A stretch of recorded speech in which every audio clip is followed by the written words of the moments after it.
Classic शेर और चूहे की मुकम्मल कहानी ये है।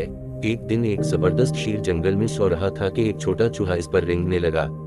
शेर बेदार हुआ और चूहे को अपने पंजे में पकड़ लिया। चूहे ने रहम की इल्तिजा करते हुए कहा, मेरी जान बचाओ, मैं सिर्फ एक छोटी सी मखलूक हूँ और मैं तुम्हें कोई नुकसान नहीं पहुँचा सकता। शेर हंसा और बोला, तुम ठीक कहते हो छोटे, तुम मुझे नुकसान पहुँचाने के लिए बहुत छोटे हो, लेकिन मैं इस बार तुम्हें जाने दूंगा। बस मुझसे वादा करो कि अगर मुझे कभी तुम्हारी मदद की जरूरत हुई तो तुम अपना काम करोगे। मेरी मदद करना बेहतर है। चूहे ने वादा किया और शेर ने उसे छोड़ दिया। कुछ देर बाद शेर शिकारी के जाल में फंस गया। इसने जद्दोजहद करने की कोशिश की, लेकिन ये बहुत तंग था। जैसे ही शिकारी शेर को गोली मारने ही वाला था कि नन्हा चूहा नमूदार हुआ और रस्सियों पर काटना शुरू कर दिया। आखिरकार शेर को आजाद कर दिया।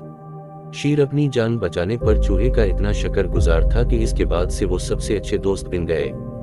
और कहानी का इखलाक ये है कि छोटी से छोटी मखलूक भी बड़ा फर्क कर सकती है। मुझे उम्मीद है कि आपने कहानी का लुत्फ उठाया।